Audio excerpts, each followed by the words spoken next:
mahali wananyolewa tia maji. Ni kiongozi mwenye tajriba katika ulingo wa siasa. Mwanasiasa ambaye amekuwa na ujasiri wa kuikabili siasa ya Kenya kadri inavyokwenda na wakati. Anachukua hiyo mpira ni goalkeeper Charity Ngilu.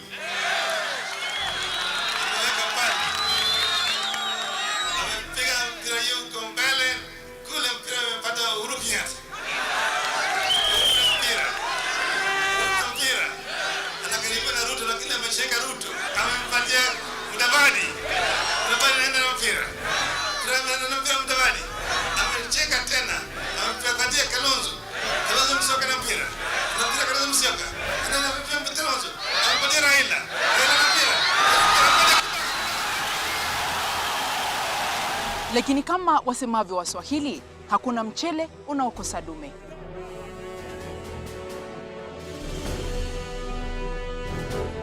There are no sacred cows in ODM. Hatutaruhusu unyakuzi wa chama kwa njia yoyote. Wanachama wanajulikana kwa vitendo na maneno. Katika safari hii amempoteza pia Otieno Kajwang, ambaye kando na kuwa rafiki na msiri wake mkubwa, alikuwa mwamba wake wa kisiasa eneo la Luo Nyanza tangu kuaga dunia kwa Jaramogi Oginga Odinga. Je, changamoto hizi zitamjenga Raila Odinga au ndio zitatilia kikomo safari yake katika ulingo wa siasa? Natumia risasi ya mwisho.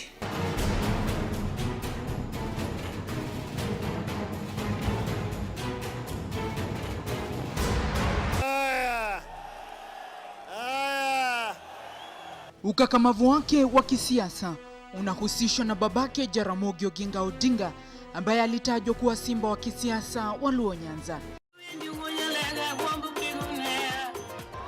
Na kwa kuwa moto huzaa moto, ndivyo ilivyo kwa Raila Odinga, ambaye anaonekana kurithi mengi yanayofungamana na siasa kutoka kwa babake. Tulikuwa marafiki sana. Alitupenda sisi kama watoto wake. Mingi akiwa akienda kwa mikutano ya kisiasa alikuwa anaenda na sisi. Na wakati wa likizo yeye alikuwa anatuchukua akienda kwenye ziara yake. Mbeleni unajua yeye alikuwa ni mfanyabiashara.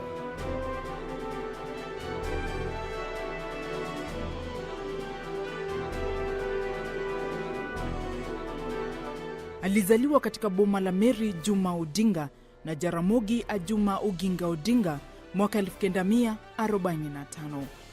Mwaka aliozaliwa, babake Jaramogi Oginga Odinga alikuwa ameingia vilivyo katika siasa za Kenya.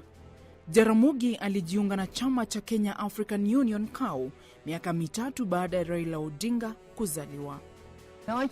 Odinga Kingi Jotego Kingi. Alikuwa anaitwa Odinga Kingi. Kingi means king. Nenu ruodhi Jotego, ruodhi jomane kayo ngaga. Alikuwa king ya traditional dancers, walikuwa wanaweka kofia ya Kijaluo. Yeye ndio alirevive kiti ya Kira hapa katika Kenya. Akawa Kira ya kwanza mwaka wa 1952. Wakati huu alianda mradi ya kujenga jengo la ukumbusho ya yule aliyekuwa diwani hapa Nairobi, Ambrose Ofafa, ambaye aliuawa hapa Nairobi. Sasa akajenga hii inaitwa Ofafa Memorial Hall. Anazuru kwa mfano katika likizo nyingine alienda na mimi Uganda. Tukazuru Uganda yote tukichangisha pesa. Na ndugu yangu mkubwa Buru alienda naye Tanzania. Kwa hivyo na wakati hiyo alikuwa anafanya haya na vile vile anapiga siasa. Kwa hivyo mambo ya siasa tulianza nayo mapema. Oginga Odinga, ambaye awali alikuwa mfalme wa Waluo au kipenda Ker, alikuwa amejiondoa kutoka wadhifa huo ili kuruhusiwa kuingia katika siasa. Anyola na kano chako siasa neno. Noa Maseno mubiro dala. Alitoka Maseno akakuja nyumbani. Jinocho kama jodalo wakoda chief. Alikusanya watu wengi wa village wakakuja, hata chief kawaambia yeye anataka kukua politician. Yeye pamoja na Masinde Muliro walikuwa na fundisha huko Maseno. Yeye mwenyewe alisema ati Muliro alipaswedi yeye kuingia kwa siasa. Sasa yeye anamwambia Mliro, mimi haiwezi kuingia kwa siasa hata kama wewe hayuko. Na ulipowadia mwaka 1957 akachaguliwa kuwa msemaji wa kisiasa wa jamii ya Waluo. Mwaka huo huo alichaguliwa kuwa mbunge wa Nyanza ya Kati. Wakati huo alikuwa anawakilisha sehemu ya Nyanza katika Lejiko.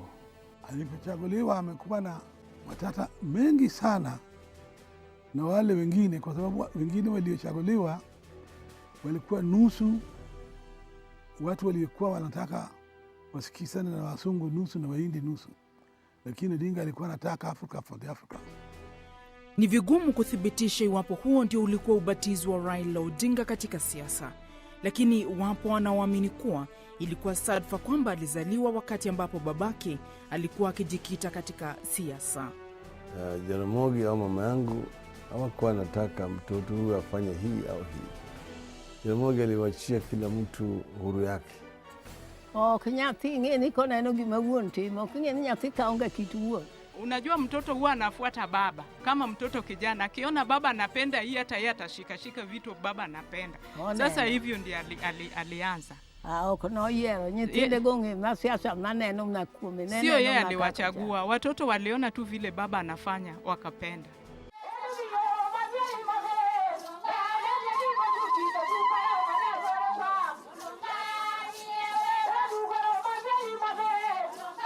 Hangependa Raila ndiye awe wa siasa kwa sana, angepafi ni uburu mkubwa, lakini aliniambia Odinga mwenyewe ya kwa Raila ndio itachukua uongozi. Sema kwa gani? Ya kwanza ulisema ni uburu. Anasema mama yake kama hajakufa, aliniambia wewe nimemfanya mtoto wangu kushikwa, kupigwa.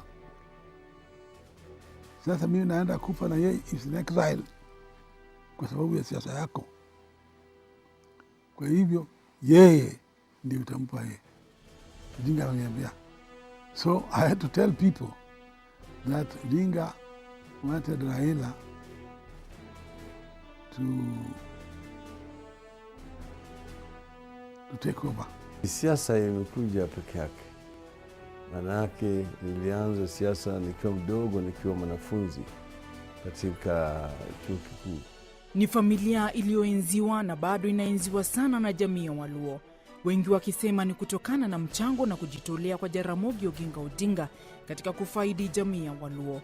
Alijulikana kama Jaramogi kwa maana ya mtu wa watu wa Ramogi. Almost anybody who in a way came up to give them hope, you'd find people going in that direction. But that being as it were is not to mean that it was the right thing to happen. Maybe it's got to do with the leadership deficit that the country has had. Kenya, in my view, remains a sleeping giant because of that. Mapenzi ya baba ya Raila ndio imemwendeleza watu, imeongoza watu Waluo wapende mtoto wa Jaramogi Oginga Odinga, Raila Odinga. Na tena pia ujuzi wake na ujasiri wake imefanya naye jamii ya Waluo kumpenda yeye.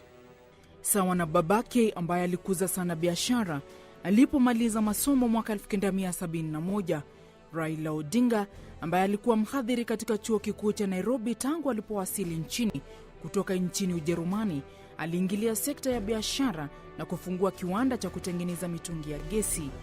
Mwaka wa 1974 akaingia katika halmashauri ya ubora wa bidhaa na kupandishwa daraja na kufanywa naibu mkurugenzi wa kiwanda hicho. Hapo sasa ndio mambo yalianza kumwendea mrama. Alikamatwa na kuzuiliwa kwa muda wa miezi 6 kwa tuhuma za kuhusika katika jaribio la kuipindua serikali ya Rais mstaafu Daniel Arap Moi. Kwanza sisi tulikuwa kikundi ambayo tulikuwa tunajiita wakombozi. Na hii kikundi ilijumuisha wale wa Kenya ambao walikuwa wanataka mabadiliko, kuondolewa kwa ile fungu ambayo waliweka kwenye katiba ambayo ilikuwa inaitwa Section 2A ya kupiga marufuku kwa sajilishwa kwa chama kingine japokuwa ni mama na dada, yani KANU. Tulianza hii wakati tulienda kufanya kampeni Mheshimiwa James Orengo kule Ugenya. Tukafanya kampeni kwa Phoebe Asiyo kule Karachuonyo, na tukaelekea kule Nyeri mjini kufika kampeni kwa jamaa alikuwa anaitwa Wang'ondi wa Kariuki. Tukaamua tujaribu kusajilisha chama tukiwa pamoja na Jaramogi, tukakatazwa. Hapo ndio kukawa sasa kuna shida na kukawa na ile majaribio ya kupindua serikali na kikosi cha wanahewa. Na sisi vile vile tukashikwa, na mimi na wenzangu tukashtakiwa kwa kupanga majaribio ya kupindua serikali, lakini walikuwa hawana ushahidi. Baada ya kuwekwa rimandi kule kamiti kwa miezi 6, wakalazimishwa kuondoa hiyo shtaka.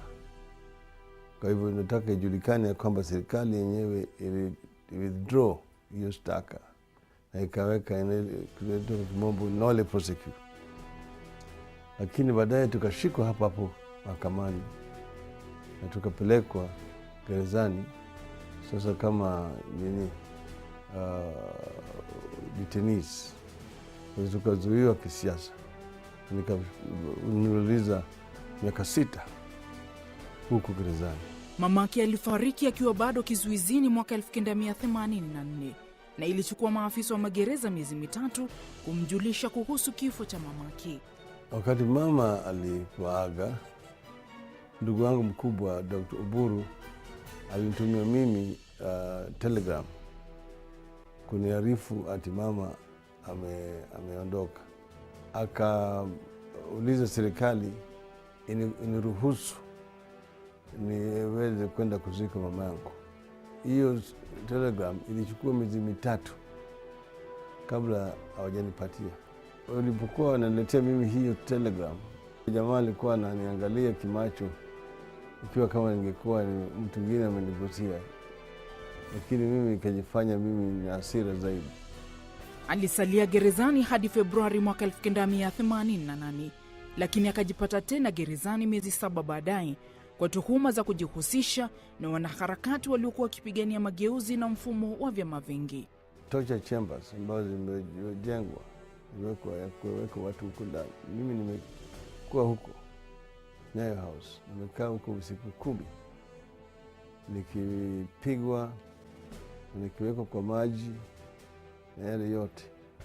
Aliachiliwa huru mwaka 1989 na kukamatwa tena tarehe 5 mwezi Julai mwaka wa 90, siku 2 kabla ya maandamano ya 77 kufanyika. Alikamatwa akiwa pamoja na waziri wa zamani Kenneth Matiba na aliyekuwa wakati mmoja meya wa Nairobi Charles Rubia.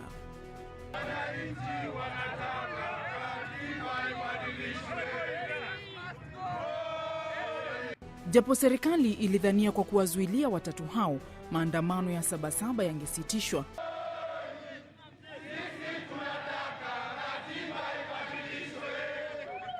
viongozi kama vile Martin Shikuku, James Orengo na Gitobu Manyara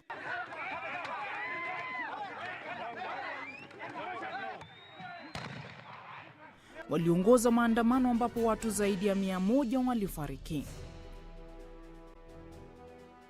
Raila Odinga aliachiliwa Juni 21 mwaka 1991. Kilichojitokeza bayana kwenye vita hivi ni harakati za kupigania mageuzi nchini na hasa mabadiliko kwenye katiba ambayo yangeruhusu mfumo wa vyama vingi.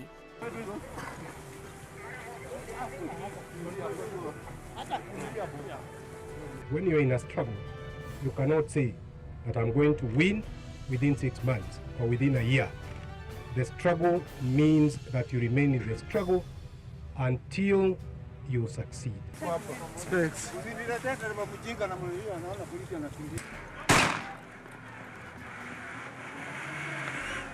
Alipoachiliwa huru, Raila Odinga alielekea mafichoni nchini Norway kufuatia madai kwamba palikuwa na njama ya kumuua.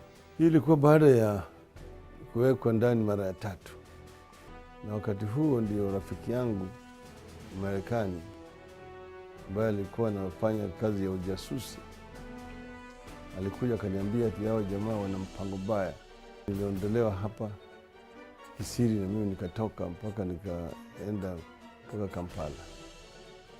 Na kutoka kule Kampala nikafanya mpango na nikaenda huko Norway, pale ambapo nilikuwa kama mkimbizi wa kisiasa. Tukitaka kuimarisha chama cha KANU lazima tuangalie kwamba tunasafisha. Na kusafisha sio kusema kusafisha na kuna Ford ndani yake, ili tuone hawa walio katika siasa, wale walio watumishi wa serikali, tuondoe ile section ya katiba ya Kenya ya 2A. Na pindi kipengee 2A cha katiba kilipoondolewa, Raila Odinga karejea nchini kujiunga na Ford Kenya kilichokuwa kikiongozwa na babake Jaramogi Oginga Odinga.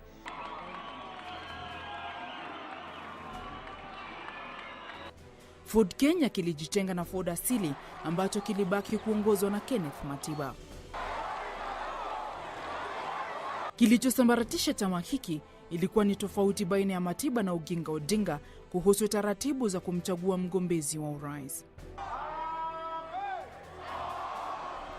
Kenneth Matiba na Martin Shikuku walitaka uteuzi wa moja kwa moja. Wanachama wapendwa wa Ford Kenya, huku Oginga Odinga na Masinde Muliro wakipendekeza kuwa achaguliwa kwa njia ya kidemokrasia, na hapo basi Ford Kenya kikabuniwa.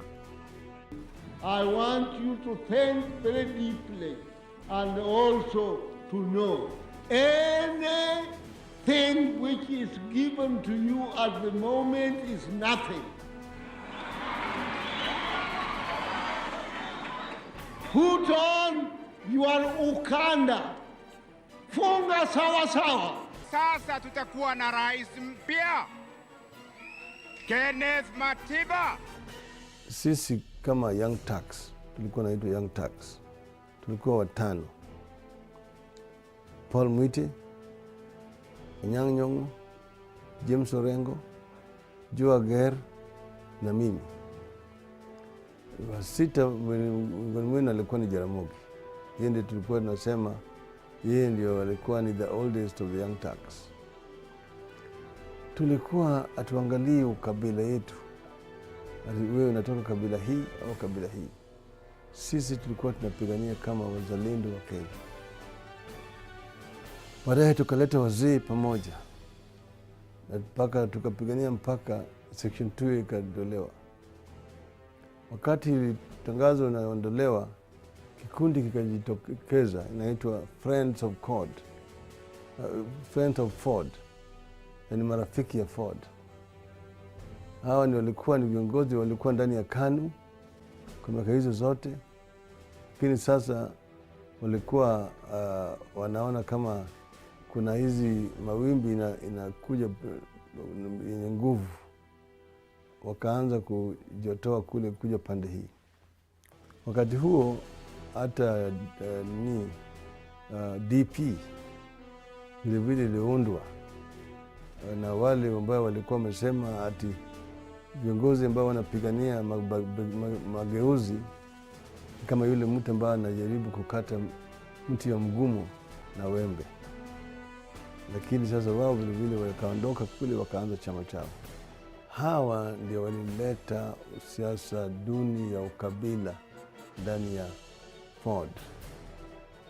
Hawa ndio wakaanza kusema sisi ni kabila kubwa, hatuwezi kuongozwa na mtu ambaye ametoka kwa kabila ndogo. Sisi hatuwezi kuongozwa na mtu ambaye bado hajakatwa na kadhalika. Uliodhaniwa kuwa mwamko mpya kwa Raila Odinga ukawa ndio mwanzo wa changamoto nyingine kwake. Wakati huu changamoto ikiwa kupewa wadhifa katika chama cha Ford Kenya. Wengi walihisi haingekuwa bora kwa Raila Odinga na babaki kushikilia nyadhifa kuu chamani. na hivyo ikaamuliwa kuwa Raila Odinga apewe wadhifa wa naibu mwenyekiti wa kamati ya malengo ya chama. Muda si muda akapandishwa daraja na kupewa nafasi ya naibu mkurugenzi wa uchaguzi wa chama. Wenzake kama vile Paul Mwite na Michael Kijana Wamalwa nao walifanywa manaibu wa kiongozi wa chama. Jaramogi alipoaga dunia mwaka 1994, Raila Odinga alianza tena upya vita vya kupigania uongozi wa chama cha Ford Kenya. Na hasimu wake wakati huo ilikuwa si mwingine bali ni Michael Kijana Wamalwa ambaye alikuwa katika nafasi bora ya kuchukua wadhifa huo. From now on, I have resigned from being the umpire of Ford Kenya. We'll have another go. We are not giving up. The party is still there. The constitution has not been suspended. The NEC is still there. We'll have another go at another election. Wamalwa Kijana is no longer chairman of Ford Kenya. Okay? Ford Kenya is now going from henceforth to be led by a caretaker committee. Uchaguzi huo ukavurugika na Raila Odinga kuamua kujiondoa kwenye marudio ya uchaguzi huo. Time has come to change course. Unaamini hizo siasa za ubinafsi ndio zilileta tofauti baina yako na Kijana Wamalwa baada ya Jaramogi kuaga dunia katika chama cha Ford Kenya? Wakati kulikuwa na mambo ya Goldenberg. Wakati hiyo Jaramogi alikuwa ametoka, amewaga, yeye ndiye alikuwa mwenyekiti wa Public Accounts Committee. Marehemu Wamalwa Kijana akachukua nafasi hiyo.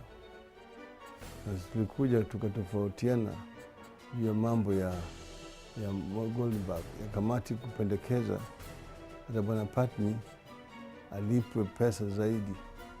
Ati yale ambayo ilikuwa imefanyika katika hiyo mambo ya Goldenberg ilikuwa ni halali, na mimi manake nilikuwa na ushahidi kuonyesha kwamba Goldenberg haikuwa halali.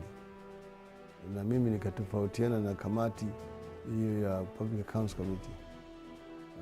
Hiyo ndio ilileta tofauti kubwa sana baina yetu. Kwa kudadisi kwa kina safari ya Raila Odinga kufikia wakati ambapo babake aliaga dunia, ni dhahiri kwamba ungedhania ulikuwa ukisoma kitabu cha mtu mmoja. Kwa kiasi kikubwa nakala zilikuwa sawa. Oginga Odinga alijipata taabani na kuwekwa kizuizini kwa kukwaruzana na serikali ya hayati Mzee Jomo Kenyatta. Katika mambo ya kisiasa mara nyingi baada ya watu kupigana na adui huanza kupigana wenyewe kwa wenyewe.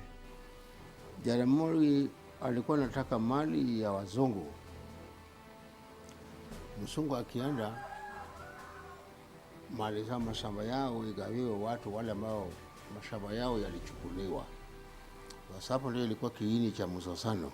What Jaramogi was telling him, the people around him did not want to hear. They were claiming Jaramogi yeye anataka kupindua serikali yako, yeye anataka wewe. Do not behave in a manner that you can outshine your master. Hivyo ndivyo alivyoonekana Jaramogi kwa macho ya Kenyatta na wale ambao walikuwa na msingira Kenyatta. Hata hivyo, kuna wasiokubaliana na usemi kwamba alivyoendesha siasa Raila Odinga kuna uhusiano na jinsi alivyoendesha siasa zake Jaramogi Oginga Odinga. Wajuzi wanasema japo aliendeleza siasa kutoka alikoachia babake mzazi, Raila Odinga alibuni mikakati iliyoana na sera alizotaka kuuza. Vile siasa ilikuwa inaendeshwa na baba yake si vile Raila anaendesha. Iko na umotomoto kwa siasa ya Raila Odinga. Kisichofichika hata hivyo ni kwamba japo Jaramogi alisusia nafasi ya kutangazwa rais wa kwanza wa taifa na badala yake kumwachia nafasi hayati Mzee Jomo Kenyatta sawa na mwanae, wote walipata motisha ya kuwania kiti cha urais, japo hakuna kati yao aliyefanikiwa kuingia ikulu licha ya kuwa na ufuasi mkubwa. Baba yake hakupewa nafasi ya kuongoza nchi na alipigania uhuru wa Kenya kwa dhati na nguvu nyingi. Wengine wakasema wacha Raila akae karibu hata akikaa katika ya president hata saa moja tu, hiyo itoshe ili ionekane kama ni zawadi kwa kazi ya baba yake. Hawa wamefanya vizuri, lakini kwa bahati mbaya hakuna mmoja wao anaonekana baba yake akukaribia kiti cha rais, na sasa hii mtoto wake angali anaengaenga nje, ataingia huko Ikulu. Let us make December 29, 1992 a turning point in the history of this nation. Ari ya Jaramogi ya kuingia Ikulu ilidhihirika alipojitosa kinyang'anyironi kwa tiketi ya chama cha Ford Kenya, punde baada ya Ford kugawanyika. Hata hivyo, ndoto yake haikutimia na badala yake kujipata katika nafasi ya 4 kwa 17.5% za kura zilizopigwa. Hata hivyo, alifaulu kurejea bungeni na kuwa mbunge wa Bondo, japo hakupata tena nafasi ya kuwania urais. Aliaga dunia mwaka 1994.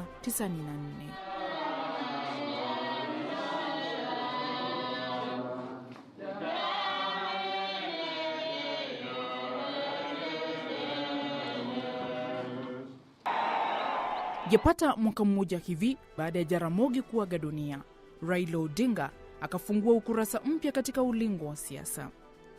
Alijiuzulu kutoka nafasi ya ubunge eneo la Lang'ata, nafasi aliyopata kupitia chama cha Ford Kenya, na kujiunga na chama cha National Development Party NDP. Tuliona kwamba hakuna haja ya sisi kusukumana ndani ya chama ikiwa kama tuna tofauti. Alifaulu kunyakua tena wadhifa huo kupitia tiketi ya chama cha NDP. Odinga aliwavutia wanasiasa wengine kutoka eneo la Nyanza, wakiwemo wabunge, katika kujiunga na NDP na kukifanya chama hicho kuwa chama kikuu cha upinzani bungeni. Kilipata umaarufu na uungwaji mkono eneo la Nyanza. Umaarufu wake ulifanikiwa kuwarejesha bungeni wabunge 21 baada ya uchaguzi wa mwaka 1997. Members of this party have placed a very great responsibility upon me to try to build this party to be a strong party that can be able to win the next general elections. Na huo ndio ulikuwa mwanzo wa safari yake ya kuingia Ikulu. Mwaka 1997 alijitosa uwanjani kupigania wadhifa huo, ambao pia uliwavutia wagombeaji wengine kama vile Mwai Kibaki na rais mstaafu Daniel Arap Moi. Hata hivyo, Raila aliridhika na nafasi ya 3 nyuma ya Moi na Mwai Kibaki.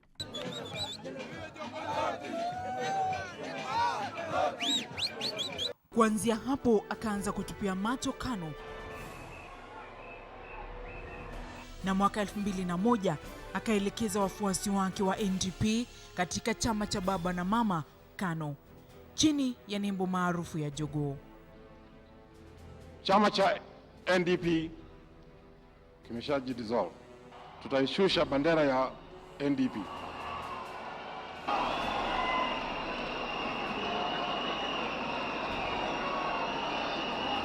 Then they raise the other one. They beat the man.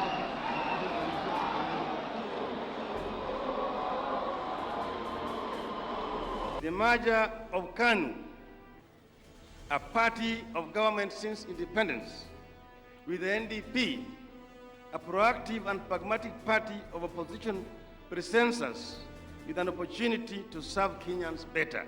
The idea is not merely to dilute one party or swallow another party. There come a time when the nation is more important than an individual. Napendekeza Mheshimiwa Raila Amolo Odinga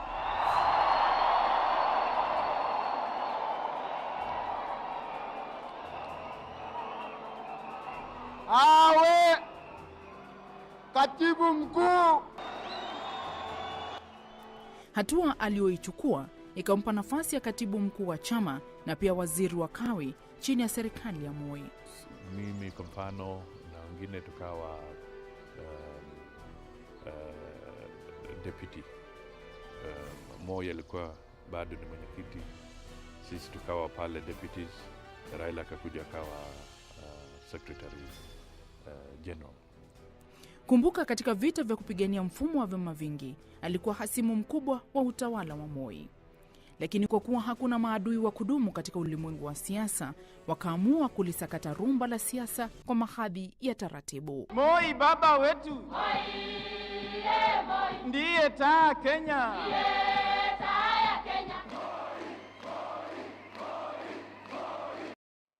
Wajuzi hata hivyo wanasema kuingia kwake katika chama cha KANU hakukumaanisha kwamba alikuwa ameuzika uchungu wake dhidi ya utawala wa KANU. Tukaketi chini, tukaona ati sasa Moi anaanza kustaafu. Kuna eneo mingi ya Kenya ambayo zilikuwa wakati huo zimezuiliwa, upinzani ilikuwa hawezi kuingia eneo hizo. Na tukaona ati hatuwezi kupata hiyo ikiwa kama KANU ambayo ilikuwa ni chama tawala iko nje. Tukaanzisha sera ambayo ilikuwa inaitwa Cooperation of all political parties. Baadaye tukakubaliana tufanye ile kitu inaitwa partnership. Baada hiyo ushirikiano basi ndio sasa tukaongea na KANU. Tukasema sisi hatuwezi kuingia kwa KANU ile chafu, mpaka iwe KANU mpya, sera mpaka iwe tofauti. Ndio sababu tukaita New KANU. Kuna kama ile katibu mkuu wakati ule Joseph Kamotho na wale wengine ambao wakishikilia vitu vya kitaifa walikuwa na wasiwasi sana wakati walipoona jambo la maja kati ya NDP na KANU. Na wakati huo sasa ndio Moi akatuchukua sisi wengine, akatuambia kama the young people, akasema nyinyi muende mkae mjaribu kutusaidia vile maja hii ya KANU na NDP inaweza fanyika. Alikuwa ameiona nafasi ya kupanua mbawa zake katika siasa na hakusita kuinyakua. Lakini hata kabla ya kupaa, ataja moja kwanza, alafu atafanya mwingine.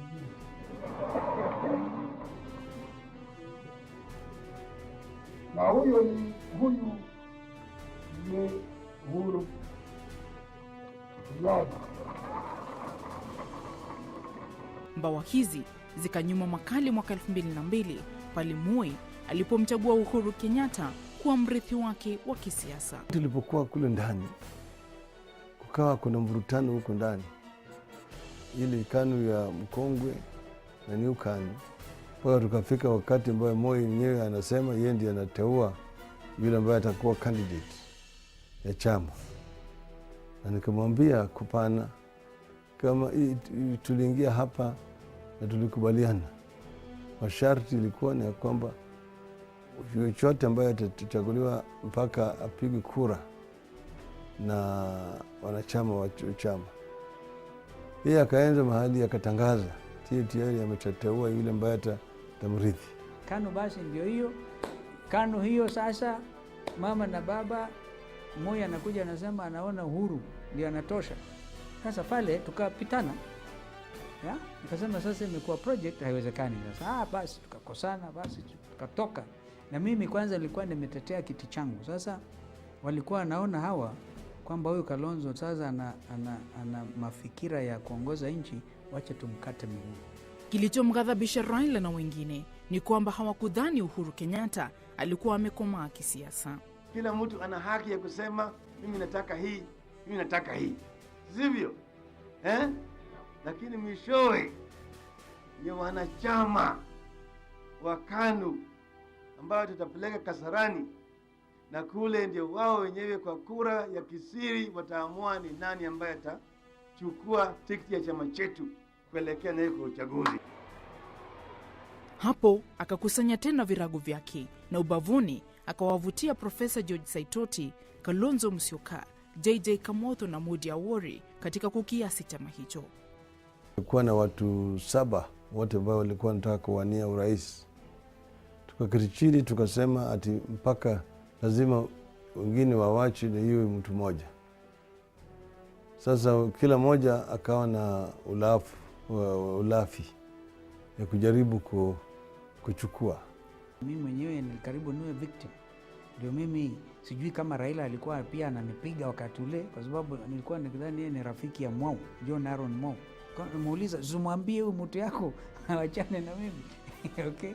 Wote hatukupendelea vile alivyofanya wakati ule, kwa sababu unakumbuka kulikuwa na marehemu Saitoti, mimi nilikuweko, kulikuwa na Ngala, kulikuwa na Raila pia ambaye sasa alikuwa wakati huo yuko pale. Na yeye mwenyewe akaamua tu pana anataka apendelee mtu fulani ambaye ni rais wa sasa Uhuru. Nakumbuka Uhuru aliingia very easily vice chairman Central.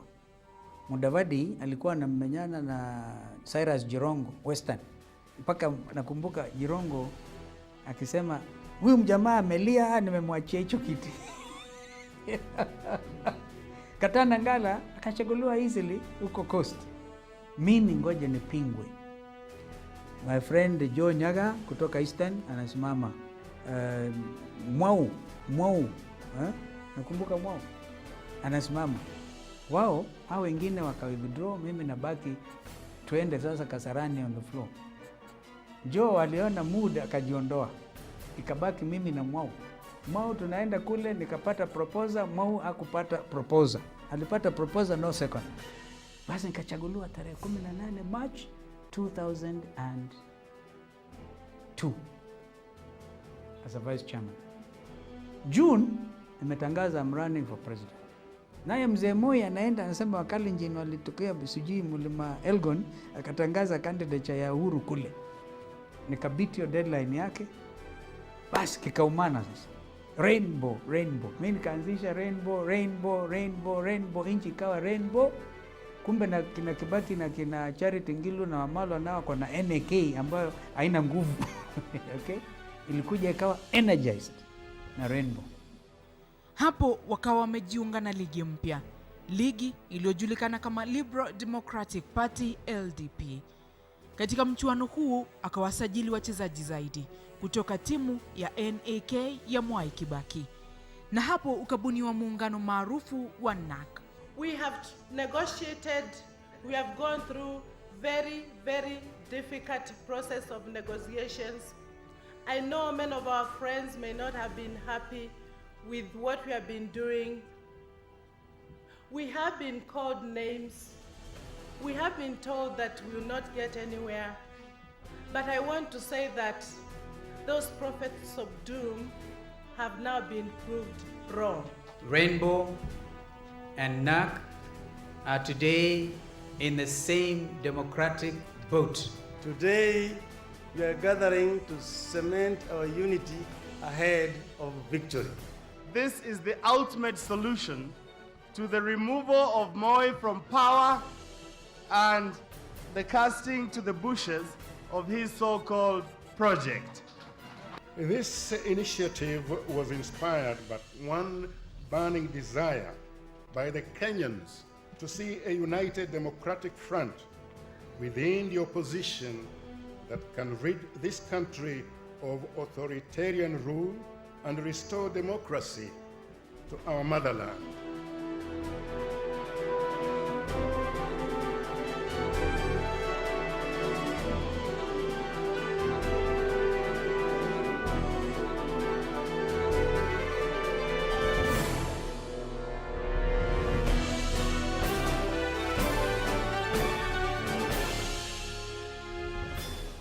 Katika makubaliano yaliyotiwa saini, Mwai Kibaki angesaidiwa kumwondoa mamlakani Daniel Arap Moi, kijana wa Malwa kufanywa makamu wake, na Raila Odinga kuvishwa jezi ya waziri mkuu. MOU inaweka wazi kwamba sasa tunakubaliana candidate ni Kibaki, tunampa pointi 3. Wamalwa vice president wa kwanza pointi 2, Kalonzo vice president pointi 2 kutoka kwa mlengo wa Rainbow.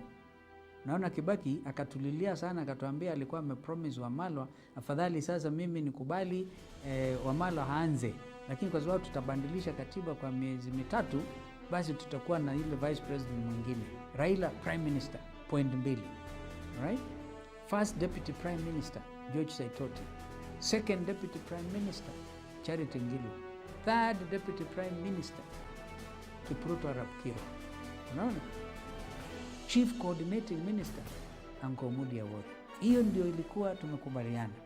Sasa ambao hawakuwa kule tuliposhinda, sasa Rainbow Coalition imeshinda, wengine hawakuwa wameshughulikia mambo haya, wakaingilia sasa. Na ikumbuke rais mwenyewe sasa akapata ajali, anashinda akate ako kwa wheelchair.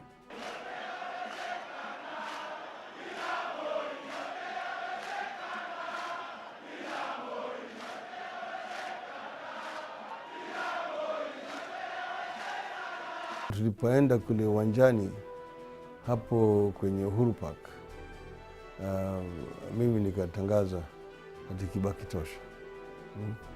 Na raia wakakubaliana na mimi ati inafaa tuweke mtu moja na hawana shida na bwana Kibaki.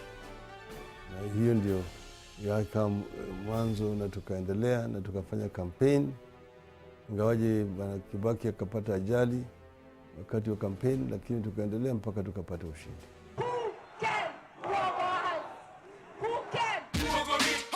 So guys, thank you so much for watching. That was part 1, or you can say part A. So let us tune in to part 2, which is going to be as soon as you can think about. Make sure you subscribe. Road to 100k subscribers. Till next time, bye bye.